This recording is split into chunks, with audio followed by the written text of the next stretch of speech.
Seated.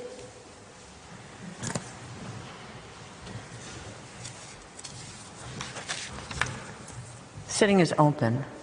For reasons duly made known to me, Judge Keefe is unable to join us for this morning's sitting. The court meets this morning to hear the second round of oral observations of Armenia on its request for the indication of provisional measures. I shall now give the floor to Professor Robert Kolb. You have the floor, Professor.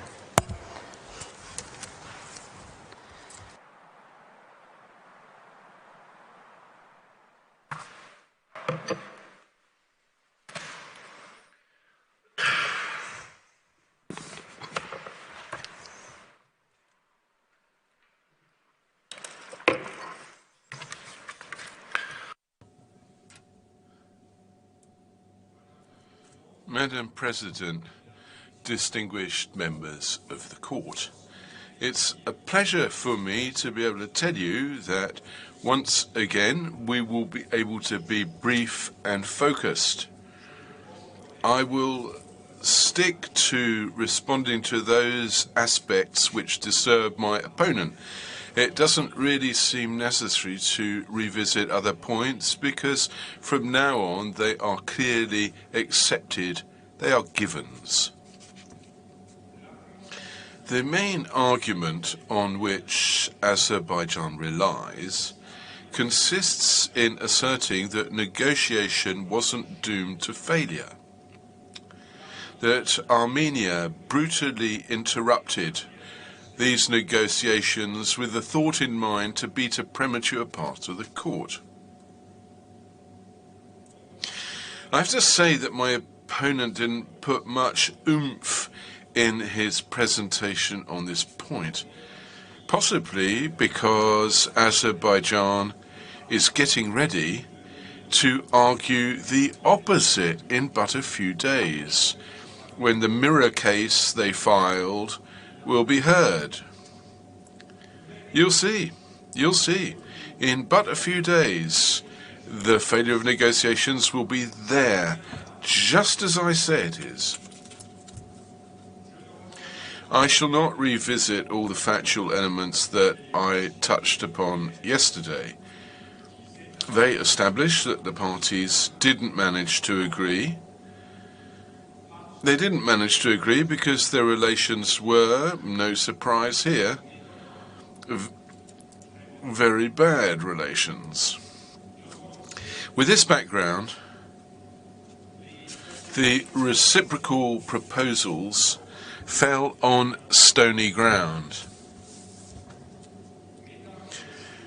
Distinguished members of the court, you heard the parties plead before you.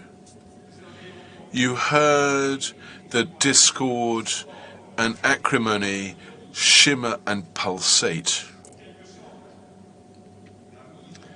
The half-masting of the negotiations kind of oozed from every pore, and yet they would have you believe there was still hope of success. Let me draw your attention to the fact that one state is in its sovereign right to feel that the saturation point has been reached in negotiations. That there can be no expectation of getting what is sought for via talks. Purely in theory, of course, there would be some sort of chance, possibility to come to an understanding via discussions and meetings. But that has no real impact, no body to it, no consistency to it. Why? Because such a possibility always exists in the abstract. And so the court's jurisdiction would thus find itself postponed sine die. The Maverick criterion, which I fleetingly touched upon yesterday, the non volumus vel non possumus, essentially refers to one party's assessment. That party cannot refuse to negotiate. However, once 1 year has passed, that party might legitimately feel that the perspectives of success were so slim that the party prefers to go another way. All the more so when this feeling is backed up by objective elements, as is the case here. The parties negotiated toe-to-toe. I almost said an eye for an eye and a tooth for a tooth. Must one ask the parties to go further? But how much further? And if you look at the timeline, what are we talking about? Another year? Another 2 years? Another 3 years? I have problems seeing what use that would serve, apart from procrastinating until the dispute rotted away. Now that's to no one's advantage, and certainly not the court. According to the Maverick precedent, negotiations don't have to be long and articulated, as and when these negotiations hit a wall of incomprehension. Now, in the Qatar against the United Arab Emirates case, the court was of the opinion that the refusal of an invitation to negotiate was sufficient to establish the failure of those negotiations. There is no point in asking the parties to continue to discuss in these conditions that are rough and raw, fraught with nervous tension and lack of confidence. The parties are literally up against the wall. They can't move forward. And the parties need help and assistance to break free from the shackles that bind them.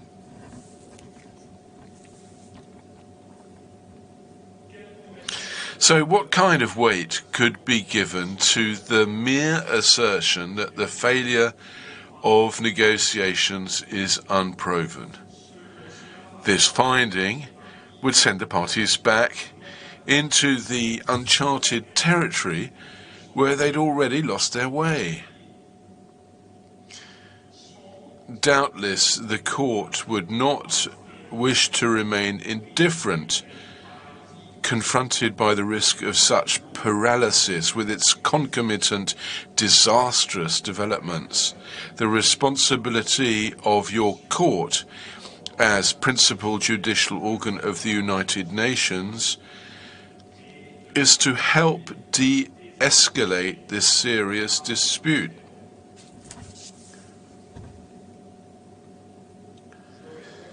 Now let me respond to a few aspects raised by Professor Lowe. According to Professor Lowe, Armenia allegedly demanded that the note verbale of 2 September 2021 would not be made public in the instant proceedings. Now, this is misleading. It was Azerbaijan and not Armenia that pushed for confidentiality of all those documents involved in negotiations. My esteemed opponent also underscored that Annex 32 of Azerbaijan, containing its counter-proposals, was a document that Armenia had not submitted to the court. Now, this annex is a letter of 9 October 2021. It was sent by an ambassador of Azerbaijan to his agent. Armenia only received it 3 days back. Thus, it was impossible for Armenia to submit this document to the court. Furthermore, had Armenia presented the counter-proposals of Azerbaijan, Armenia would have breached the procedural modalities of confidentiality. Our opponent asks, I'm quoting him now, has the position of Azerbaijan in the negotiations remained rigid and inflexible between, for example, 2020 and Azerbaijan's proposals of 31 August 2021? Well, the answer is yes. As I explained yesterday, Azerbaijan accompanied its counter-proposals with a wholesale rejection of all Armenia's claims and insisted via the no prejudice clause that these counter-proposals did not constitute recognition of breaches of the convention.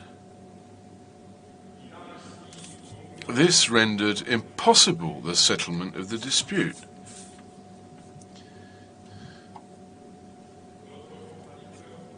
Our esteemed opponent continues. I quote him again. Did Azerbaijan's detailed proposals address matters that Armenia is now arguing for this court are matters that require court intervention as a matter of extreme urgency?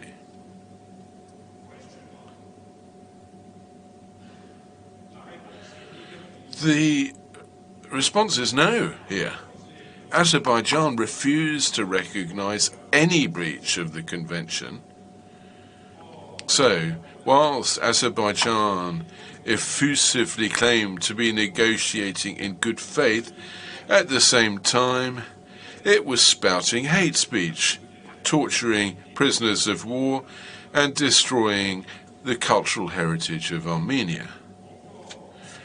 Once again, my opponent wonders what kind of conclusion should be drawn from the fact that Armenia filed its application 2 weeks after Azerbaijan submitted its counter-proposals and less than 24 hours after the meeting of 14 to 15 September. Well, the conclusion is that Armenia spent these 2 weeks seriously examining these counter-proposals and finally found them inauspicious, and then communicated this finding to Azerbaijan during the meetings of 14 and 15 September, subsequent to which Armenia seized the court. Now, Azerbaijan equally submitted its application to the court 1 week after negotiations had ended. Finally, my opponent underscored that Armenia abruptly interrupted negotiations. Well, this may be the case. The reasons for this have been shown. But actually, all that says is that negotiations stopped at a certain moment in time. As far as Armenia was concerned, the conditions for success were not met. Now, Azerbaijan asks you to assess for Armenia whether this was the case. Azerbaijan is asking you to put yourself in the place of one of the parties to assess the failure of negotiations. I must ask you, is this the role of your court? I do not think so. The failure of negotiations is a fact that you can but take note of.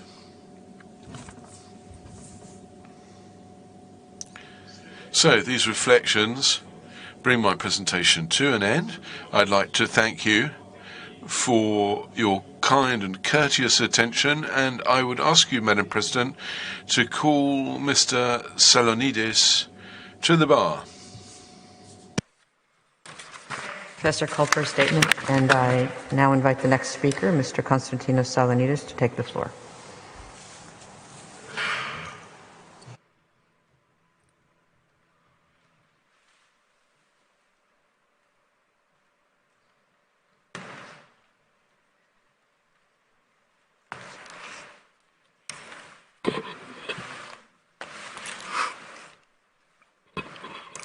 Madam President, distinguished members of the court, good morning. I will address arguments against Armenia's request relating to Azerbaijan's espousal of ethnic hatred. I will begin with three observations regarding the scope of Armenia's request. The military trophies park, and this is my first point, is not the only concrete object of Armenia's request. The concrete object of Armenia's request is reflected in the terms of the request. Armenia respectfully requests that the court order Azerbaijan to refrain from espousing hatred of people of Armenian ethnic or national origin. The military trophies park is one manifestation of this hatred. Official hate speech is another, and one that is even more pernicious. Given Azerbaijani leaders special responsibility under the CERD to refrain from precisely the conduct that is at issue here. Second, a provisional measure that reaffirms Azerbaijan's existing obligations can constitute an appropriate provisional measure. In fact, the court has indicated such measures on several occasions in the past. This is perhaps why Azerbaijan failed to cite any authority yesterday for the contrary proposition. And there is, of course, a world of difference between an order of the court, which creates a distinct legal obligation, and reaffirming an existing treaty obligation. Third, your provisional measures would cause no irreparable prejudice to Azerbaijan.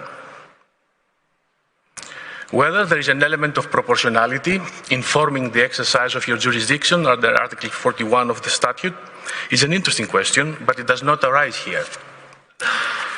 There is no reason for concern over the breadth of the measure. It encompasses only racist hate speech.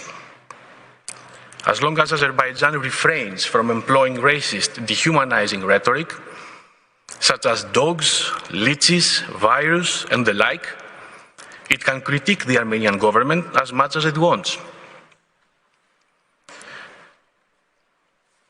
I now turn to the merits of Armenia's request, and I will limit myself to 4 points. My first point relates to Azerbaijan's attempt to defend President Aliyev's hateful rhetoric. Professor Boisson de Sazourne suggested that we misinterpreted the words of the president. Respectfully, we disagree, but we also understand how uncomfortable it must be defending such statements. Armenia trusts that the court will read the statements and appreciate them for what they are. A number of statements cited in these proceedings can be found under tab 2 of your folders. There are, of course, many more for President Aliyev and other Azerbaijani authorities, but now is not the time to discuss them. But I did want to say a few words about Professor Boisson de Sazourne's argument that not only has President Aliyev not engaged in hateful rhetoric, but has in fact undertaken positive measures aimed at combating hate speech.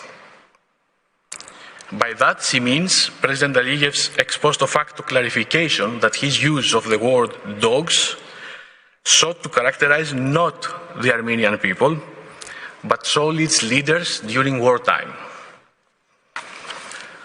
But even if that were true, and even if President Aliyev's clarification could somehow amount to a positive measure within the terms of Article 4 of the CERD, the characterization still became a hate-filled rallying cry for ordinary Azerbaijanis.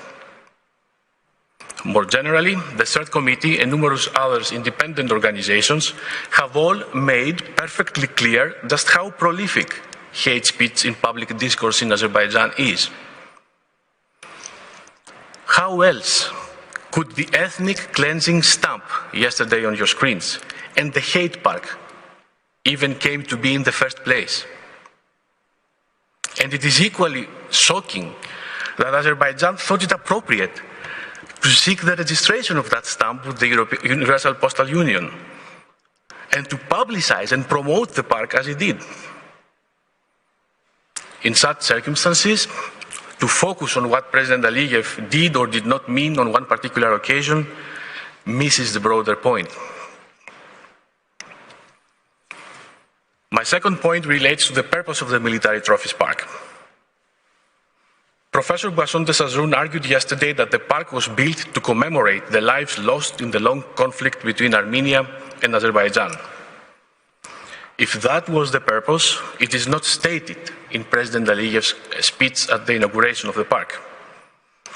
I would kindly invite the court to read the speech and see this for itself. But I think it will also assist you to see what ordinary Azerbaijanis understood the purpose of the park to be. And for that, I will refer you to the document under tab 2 of the folder distributed to you yesterday, part of which compiles words of praise of the park on social media. One post hails the park in the following words, quote, "The future generation must recognize the enemy of the nation and remember it with hatred." My third point relates to Professor Boisson de Sazoun's attempt to compare the park to museums in different parts of the world. But the military trophies park does not purport to demonstrate and trace the evolution of weaponry or display military equipment originating from historically and geographically diverse conflicts, as is the case with some of these museums. Nor does it represent, in a neutral, balanced and objective way, historical and military operations, as some other museums that were cited in footnote by Professor Boisson de Sazoun yesterday do. On the contrary, the military trophies park was created for the purpose of, quote, evidencing Armenia's defeat in comparison to Azerbaijan's strength. Simply put, none of these museums is anything like the military trophies park. Nor do they proudly employ tour guides publicly eschewing ethnic hate. It is thus plainly inadequate for Azerbaijan to come here and represent that it has removed the racist mannequins and helmets. And this is my fourth and final point. It bears noting that neither the agent of Azerbaijan, nor Azerbaijan's counsel, nor the director of the park in the confidential documents in the record actually undertook not to display the mannequins or helmets again. Much less did they undertake to destroy them, even though they do not serve any purpose other than spreading anti-Armenian hate. In the absence of a formal, public undertaking from the agent of Azerbaijan this afternoon, made with the intention that Azerbaijan, quote, should become bound according to its terms, Azerbaijan's representations cannot mitigate the imminent risk of irreparable harm created by its hate park. And even if Azerbaijan were to enter into such undertaking, we would submit that continued existence of the park as a whole is such that there will still be an imminent risk of irreparable harm in the present circumstances. For all the foregoing reasons and the reasons set forth in our opening submissions, Armenians request that Azerbaijan be ordered, quote, to refrain from espousing hatred of people of Armenian ethnic or national origin, including by closing or suspending the activities of the military trophies park, satisfies the conditions for the exercise of your jurisdiction to indicate provisional measures. The rights of Armenia this request seeks to protect are plausible and in need of urgent protection. Madam President, distinguished members of the Court, thank you for your kind attention, and I would like to ask you to call Professor Murphy to the podium. I thank Mr. Salonides for his statement, and I shall now invite Professor Sean Murphy to take the floor.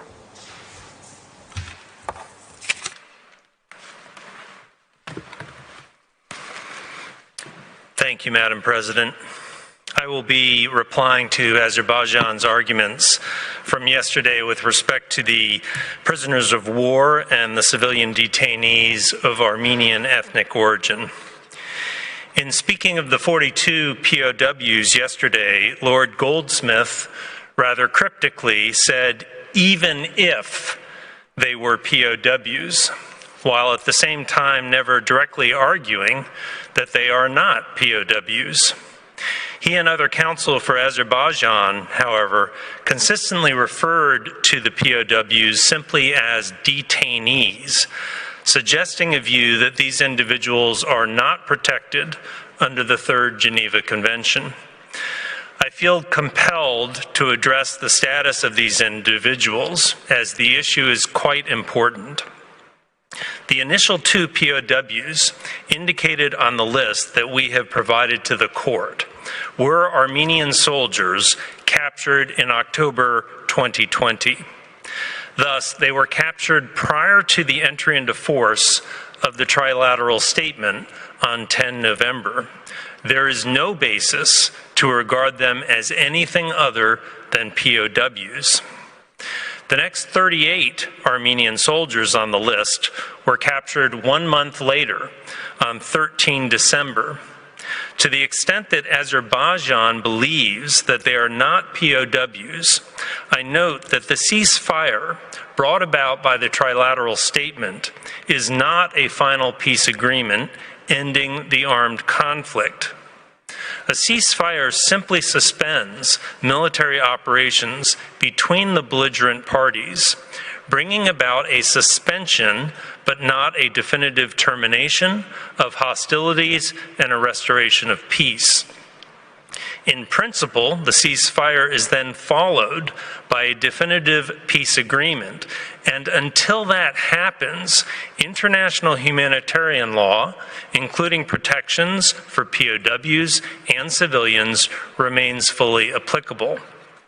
The president of Azerbaijan appears to understand this, in that he has spoken about the need for negotiation of a peace agreement to resolve the conflict. In fact, the provisional nature of the trilateral statement is quite clear from its own terms. It establishes a complete ceasefire, it stops hostilities, and it provides for a peacekeeping force positioned between the belligerents, but it does not establish a final peace. As I noted yesterday, the capture on 13 December of the 38 Armenian soldiers was the result of the Azerbaijani army launching a military operation in an area where the forces of both sides were to remain at their current positions. As such, this was an incident of active hostilities in breach of the trilateral statement. Indeed, the Russian peacekeeping forces confirmed that the ceasefire was breached. Even on Azerbaijan's account of this incident, by which Armenian forces supposedly breached the ceasefire through a use of force, the point is that this was a situation of active hostilities, and the capture of the Armenian soldiers placed them in POW status. Thus, it is no surprise that the European Parliament concluded that, and I quote, military personnel taken into captivity before and after the ceasefire should be recognized as POWs and benefit from protection under the Geneva Conventions. The two Armenian soldiers captured on 27 May 2021 are also POWs.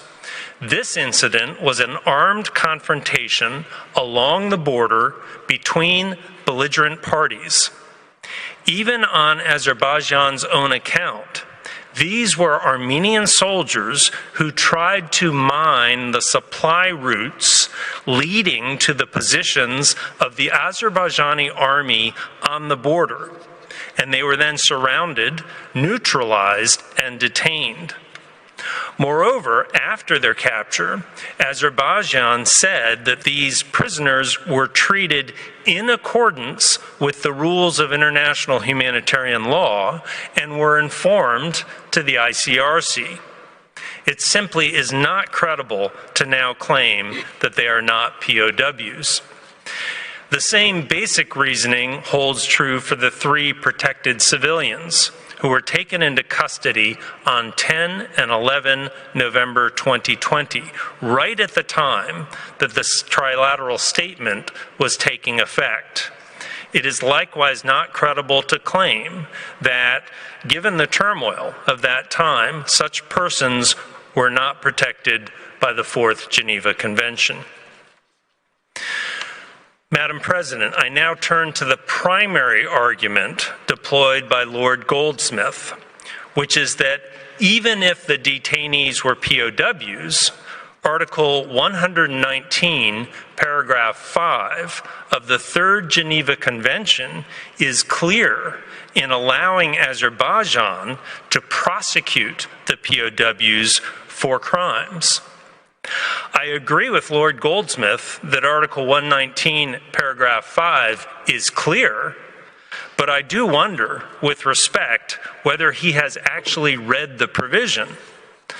Up on your screen now is Article 119, paragraph 5 of the Third Geneva Convention. It reads in the first sentence, prisoners of war against whom criminal proceedings for an indictable offense are pending may be detained until the end of such proceedings and, if necessary, until the completion of the punishment. Of course, this is an exception to Article 118, which is the basic obligation to repatriate, and given the importance of that obligation, this exception should be read carefully and narrowly. But the text that I have underlined for you on the slide indicates two important conditions. The first condition is that a belligerent can continue to detain a POW if criminal proceedings are pending. None of the 45 acknowledged POWs or protected civilians had criminal proceedings pending against them at the time Azerbaijan was obligated to repatriate. So Lord Goldsmith's principal defense collapses on this basis alone. The first two POWs were captured in October 2020. The obligation to repatriate them clearly arose on 10 November 2020. Yet these two POWs were only indicted before the Baku military court on 20 May 2021. In no sense were criminal proceedings pending against them at the time they should have been repatriated on or about 10 November. For the POWs captured on 13 December, the obligation arose within a reasonable period of time after their capture, meaning at most within a few weeks. Indeed, the Eritrea-Ethiopia Claims Commission held that a 3-month delay in the repatriation of POWs without providing any explanation was a violation of Article 118. Yet these POWs also had no criminal proceedings pending against them at the time when the repatriation obligation arose, because their indictments only occurred long after, in June 2021. For the two POWs captured in May 2021, Azerbaijan's evidence says that an investigation is now underway, but as of October 8, their case has not yet been sent to court. We submit that this, too, is insufficient to meet the condition of a pending criminal proceeding so as to prevent repatriation. And although Lord Goldsmith said nothing about the Fourth Geneva Convention, the same basic analysis applies under Article 133 of that convention for the three civilians. The collapse of Azerbaijan's defense is almost twofold if one considers the second element, the second condition of Article 119, paragraph 5, which is that the proceedings must relate to an indictable offense. Counsel for Azerbaijan leaned heavily on the assertion that the POWs and protected civilians were convicted of serious offenses. Yet the reality is that 38 of the 45 POWs and protected civilians, in other words, 88% of them, were convicted only of the crimes of illegal border crossing and or carrying of firearms. This is clear from Azerbaijan's Annex number 21. Such acts, which are related to military activity, are not indictable offenses under the laws of war. You simply cannot prosecute a combatant for carrying weapons or for crossing borders under military orders. They are immune from any such charge, a point that sometimes even Azerbaijan's military courts seem to realize. Lord Goldsmith claims that we have not provided evidence of other POWs and protected civilians detained but not acknowledged by Azerbaijan. Yet we explained and cited to dozens of Armenians who are believed to be in Azerbaijani custody based on direct evidence of their capture, including testimonies of former POWs and civilian detainees, video footage, and photographic images showing them alive and in captivity. Madam President, I was also struck yesterday when Lord Goldsmith said that I had mentioned only one allegation concerning a detainee presently in Azerbaijan's custody. Well, the court can go back and review my statement where I pointed to a rather substantial body of evidence regarding abusive treatment of Armenians detained by Azerbaijan. And if I had the time, I could go through every one of the POWs on your list and indicate where in the evidence their abuse can be found. But why stop at the POWs?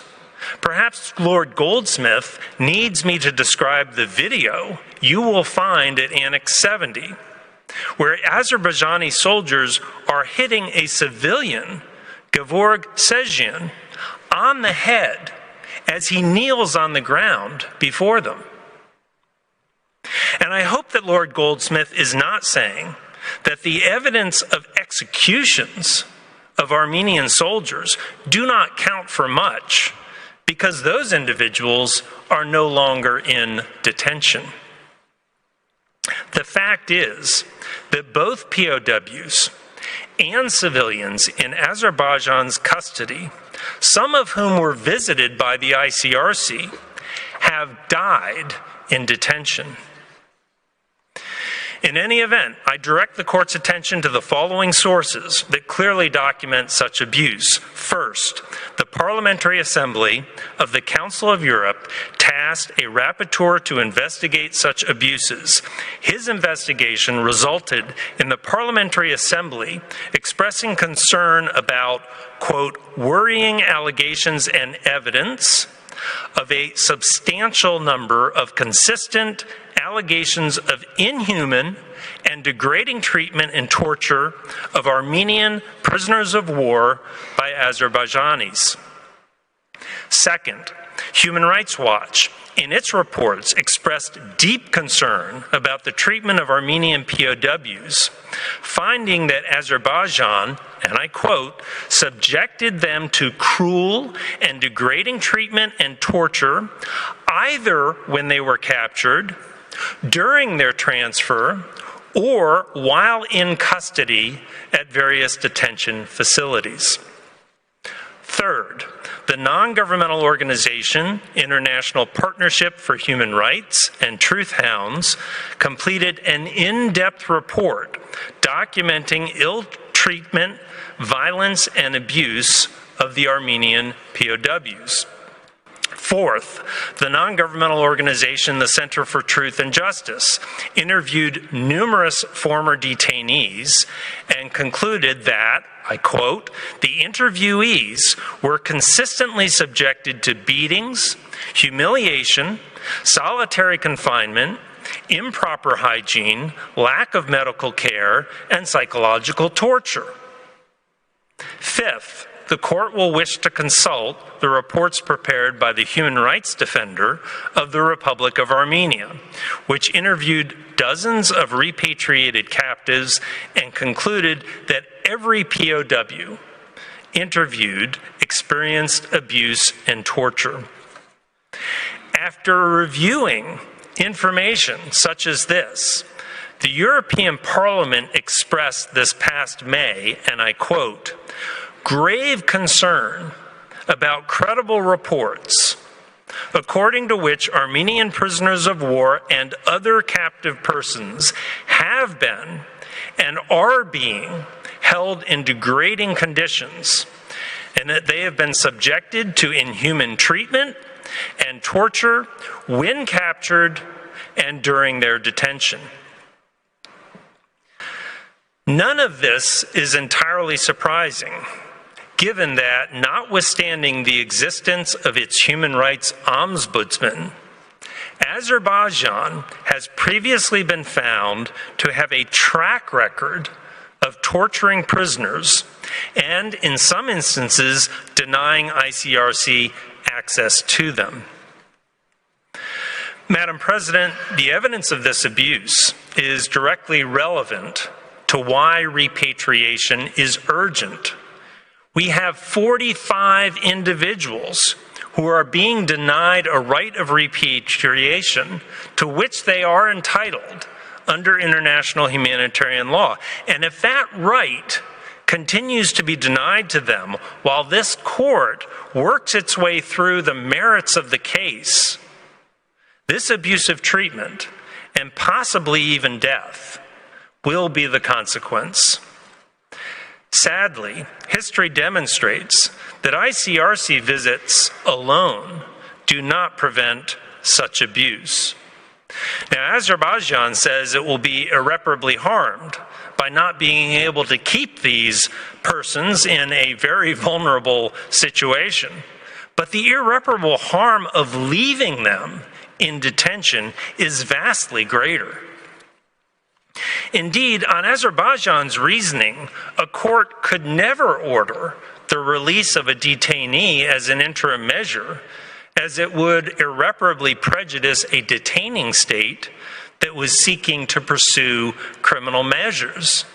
Yet that is exactly what this court did in the Tehran hostages case, and he did it so in a context where Iran threatened to place the U.S. nationals on trial.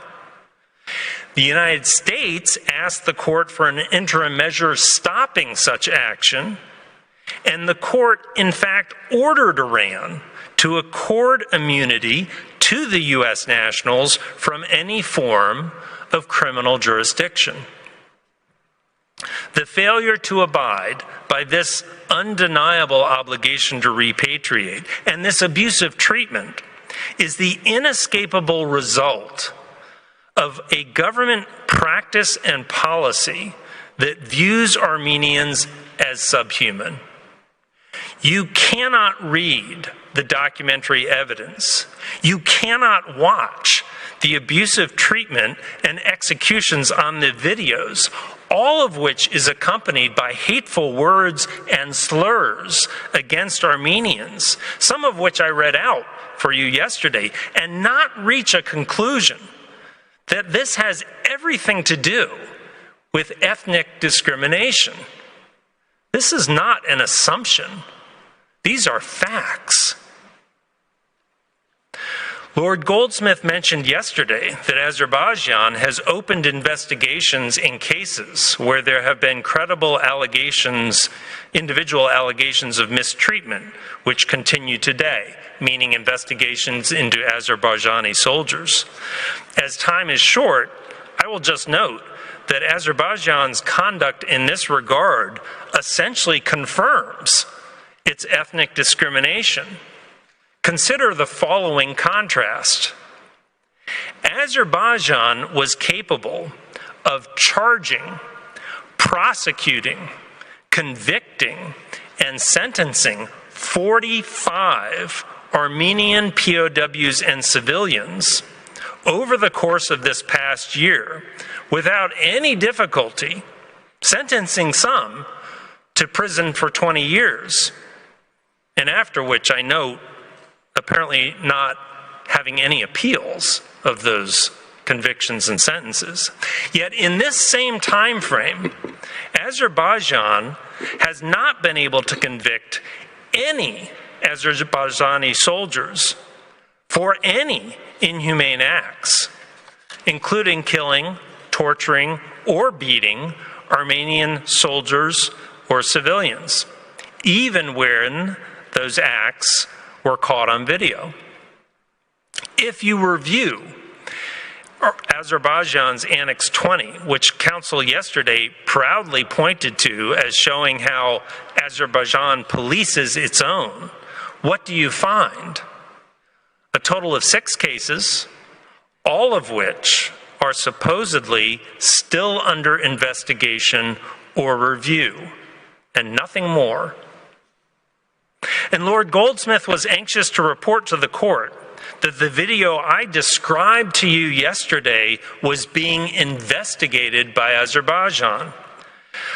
Well, again, when you look at Azerbaijan's Annex 20, you will find out that even though the video I described likely dates to shortly after Ludwig Mkrtchyan was captured on 20 October 2020, this so-called investigation was only launched 9 months later on 23rd July of this year, and reportedly consists solely of interrogating a few soldiers as witnesses. As witnesses. No charges, no allegations, no trials, no sentences. Ethnic discrimination, pure and simple. For all the foregoing reasons, and for the reasons set forth in our opening submission, Armenia's request that Azerbaijan be ordered to immediately repatriate all Armenian POWs and protected civilians, and pending their release, to treat them humanely, satisfies the conditions for the exercise of your jurisdiction to indicate provisional measures. Madam President, that concludes my presentation. I thank you for your attention, and I ask that you now call upon Professor Dargent. I thank Professor Murphy for his statement, and I now invite Professor Pierre Dargent to take the floor.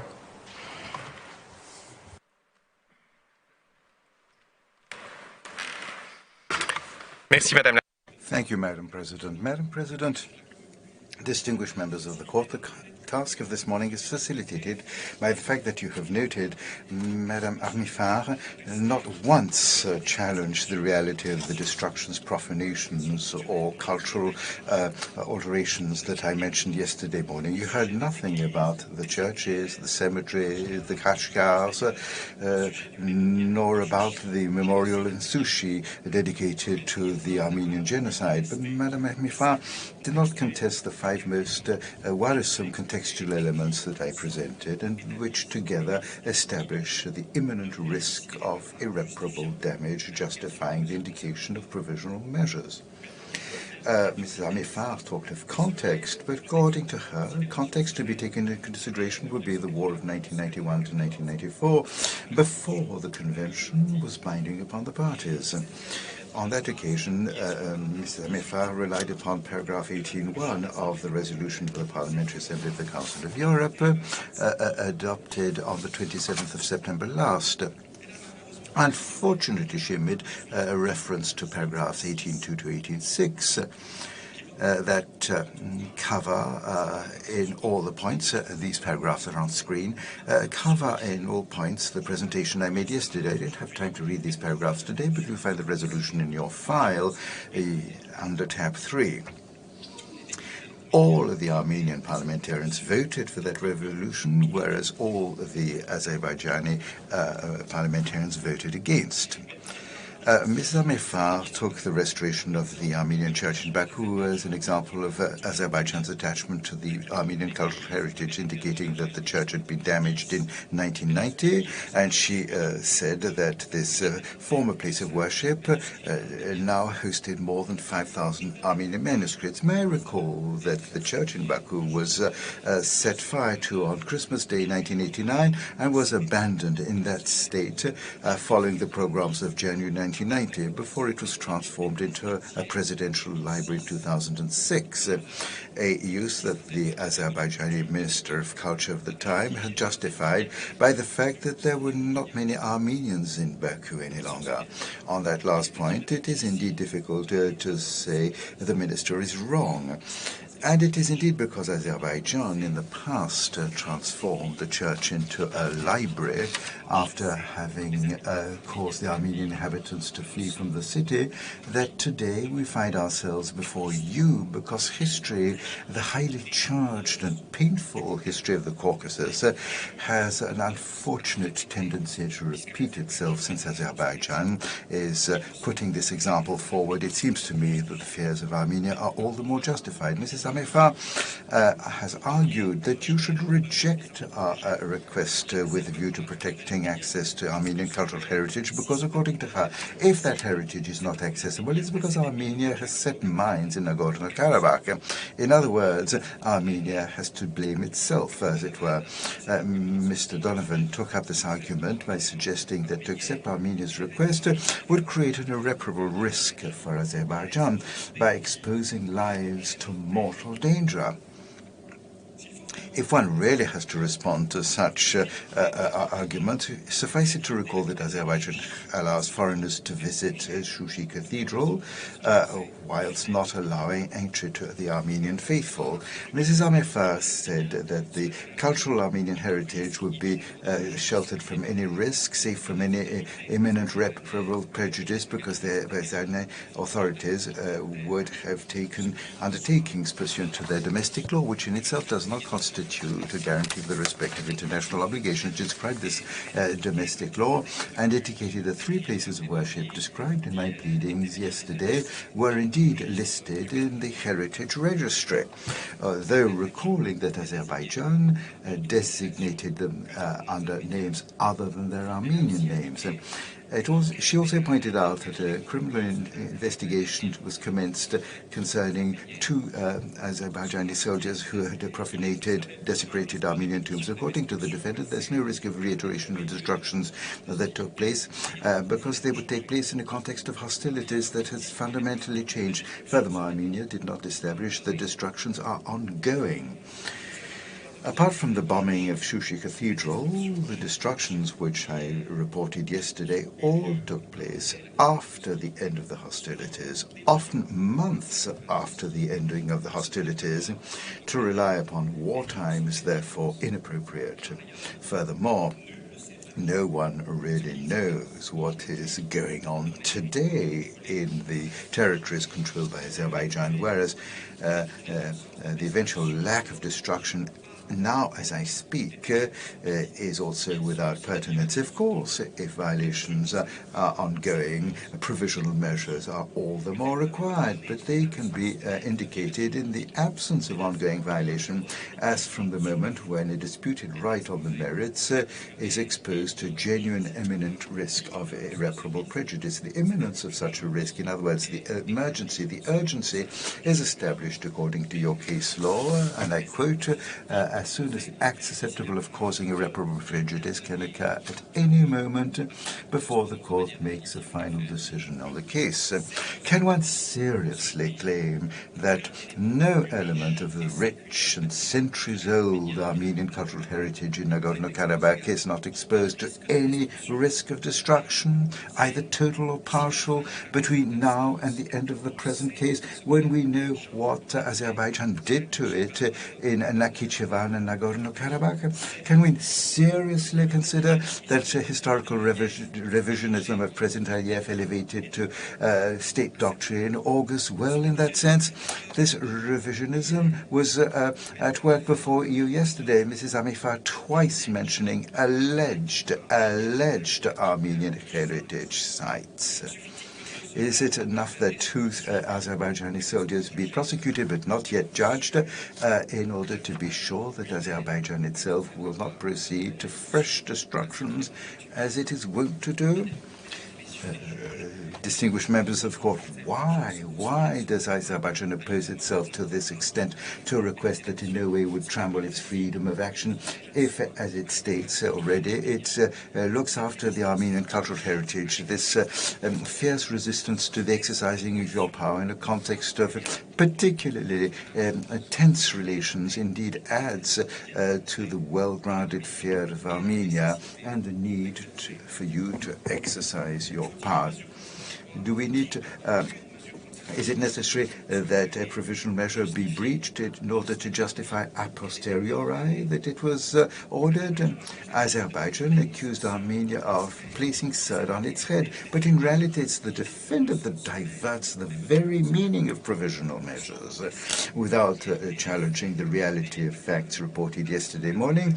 The case made by Azerbaijan concerning the alteration of Armenian cultural heritage is simple. This heritage is located upon its territory and it does what it wants with it.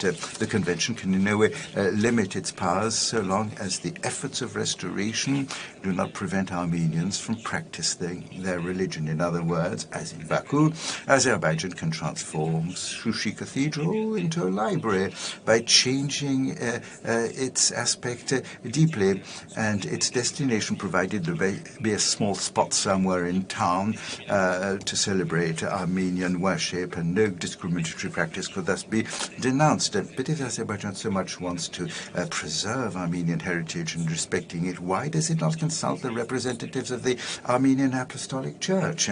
Through a joint letter of the 2nd of February 2021, which you find under tab 4 of your file, the special rapporteur on cultural rights and other colleagues of his made that suggestion to Azerbaijan.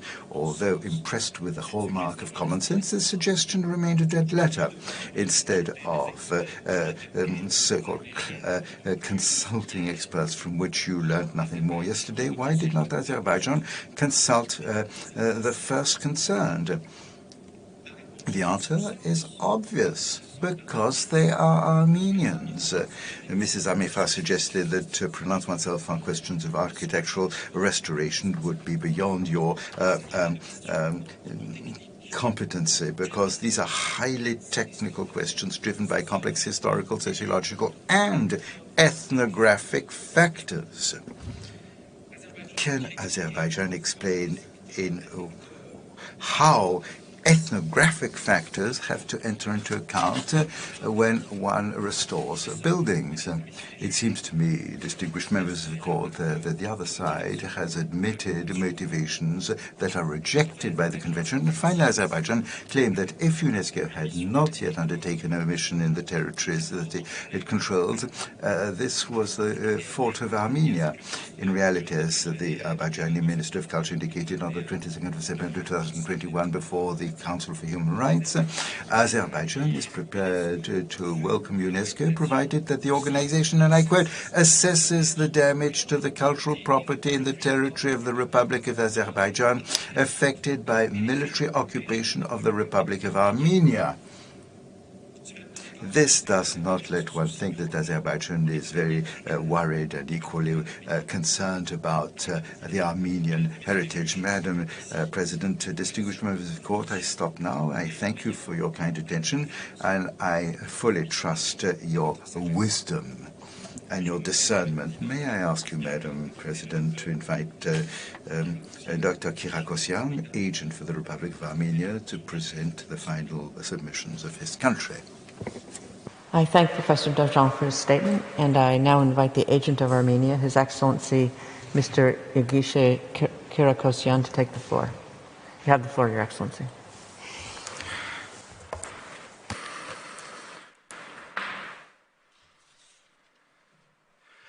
Madam President, distinguished members of the court, it is an honor and great privilege to appear before you again to present Armenia's closing submissions in its request for provisional measures.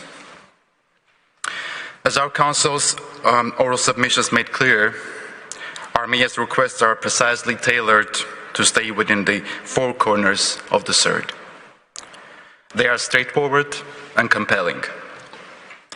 Yesterday, rather than responding directly to our actual allegations, Azerbaijan presented the court with a barrage of irrelevancies. It resorted to a series of political statements and false historical narratives that have nothing to do with issues before you on the request for provisional measures. There may come time for that, but it is not here and not now.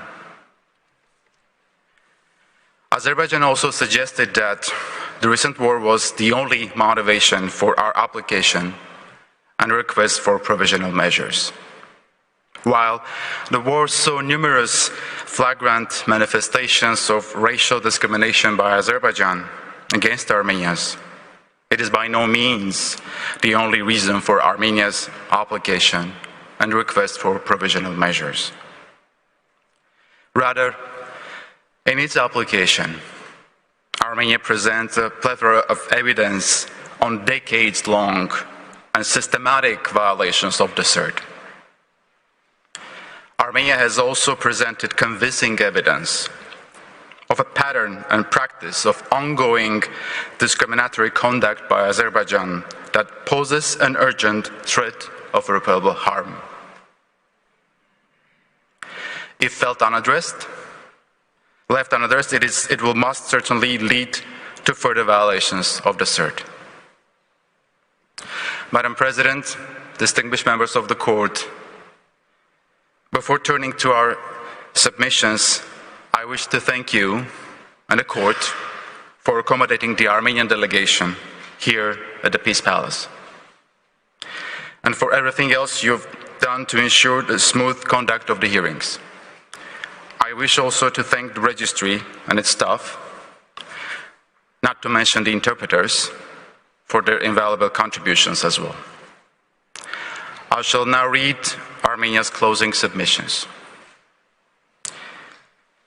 On the basis of its application and request for provisional measures and its oral pleadings, Armenia respectfully requests the court to indicate the following provisional measures pending its determination of this case on the merits. First, Azerbaijan should release and repatriate immediately all Armenian prisoners of war, hostages, and other detainees in its custody who were made captive during the September-November 2017 armed conflict or their aftermath. Second, pending their release, Azerbaijan shall treat all Armenian prisoners of war, hostages, and other detainees in its custody in accordance with its obligations under the CERT, including with respect to their rights to security of person and protection from by a state against bodily harm, and permit independent medical and psychological evaluation for that purpose. Third, Azerbaijan shall refrain from espousing hatred of people of Armenian ethnic or national origin, including by closing or suspending the activities of so-called military trophies park. Fourth, Azerbaijan shall protect the right to access and enjoy Armenian historic, cultural, and religious heritage, including, but not limited to, churches, cathedrals, places of worship, monuments, landmarks, cemeteries, and other buildings and artifacts, by, among other things, terminating, preventing, prohibiting, and punishing their vandalization, destruction, or alteration, and allowing Armenians to visit places of worship. 5.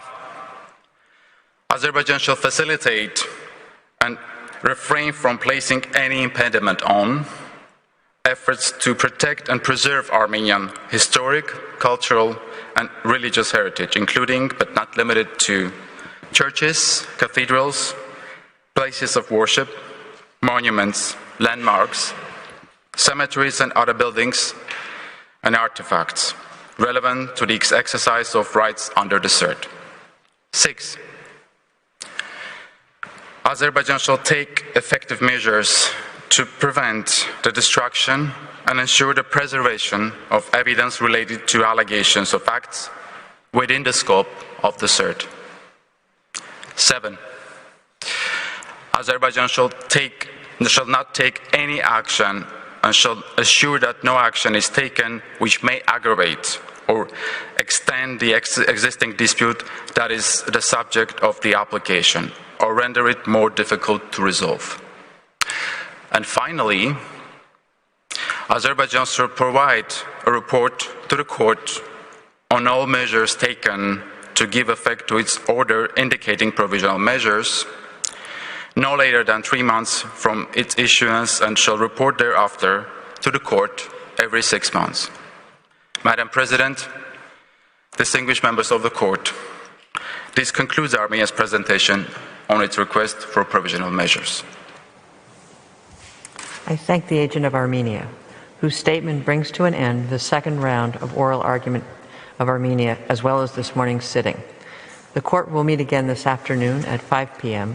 to hear the second round of oral argument of the Republic of Azerbaijan. The sitting is adjourned.